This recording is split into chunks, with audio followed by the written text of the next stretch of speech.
To another expert here, Senior Vice President of the Washington State Hospital Association, Beth Zorbowski. Beth, thank you so much for being with us this morning. Just talk, if you can, a little bit about the state of the hospitals in your state. This obviously, in those nursing homes up where you are in Washington State, was sort of ground zero for a lot of people of where this, well, not started, but where it came to the American imagination and conscience when they said, wow, this could be a problem.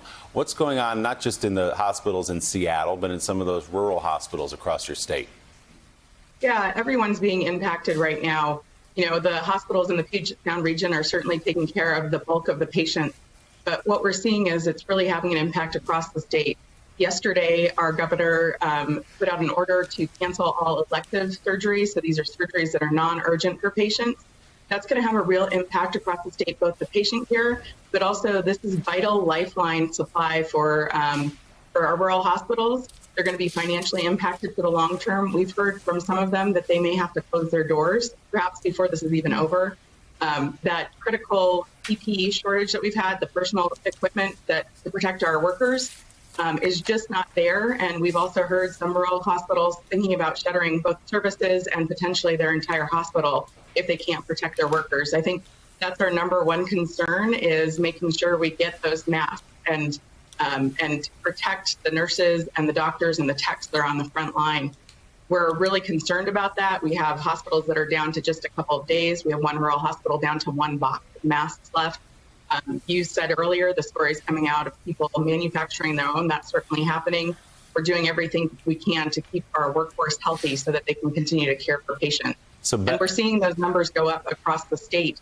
You know, it is spreading out from the Puget Sound region as there's more testing available. And we're seeing small rural hospitals caring for folks in their hospital with coronavirus or with potential coronavirus. And I think that's a critical thing, too. You've heard about the lack of testing supplies and testing kits to test folks. If somebody comes into the hospital, we've got to treat them as positive until that lab result comes back.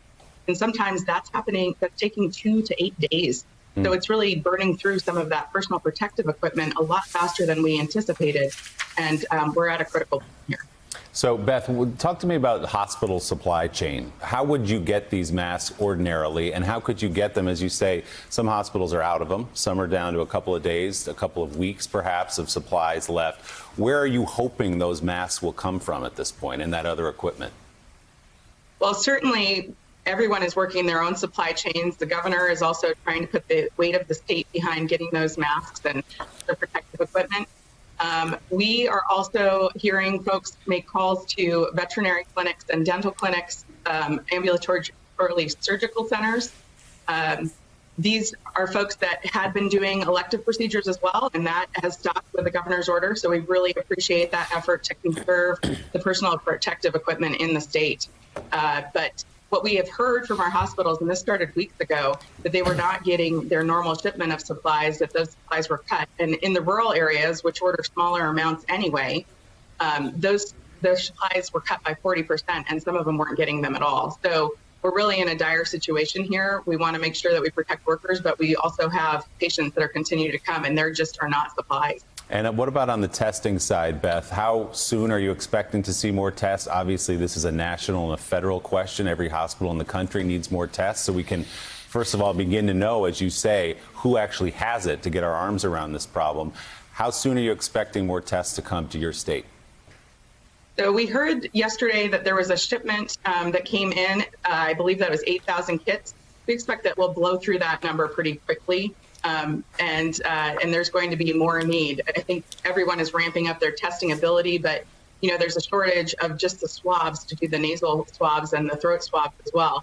So the new tests that are being developed that may take less equipment to do are certainly, they can't come soon enough here in Washington State. So, Beth, before I let you go, just on a human level, how are those heroes, those doctors, those nurses, those first responders, those healthcare providers, how are they holding up through this? You know, I think everybody has been really stepping up to the plate. We've actually seen more people showing up to work. We've seen people volunteering to come back from retirement. I think everybody is really rising to the occasion, but we're in this for the long haul, and I think that it is wearing on folks, and it's scary when you can't have access to personal protective equipment and you don't know what you're exposing yourself to. These folks are really on the front lines. And I think the administrators of our hospitals are really worried about keeping the doors open and being able to continue to provide care. We're going to need healthcare after this is all over. And we really need to make sure that we provide the financial relief for the hospitals so they can continue to operate.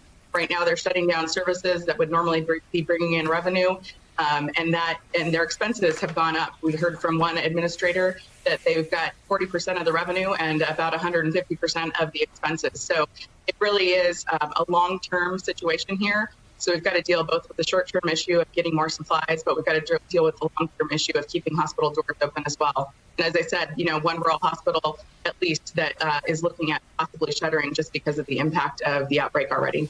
They're heroes all, and we will continue to put the pressure on from where we sit to make sure you guys get the supplies you so desperately need. Beth Zebrowski, Washington State Hospital Association Senior Vice President. Thanks so much for being with us this morning, Beth. We appreciate it. Thank you.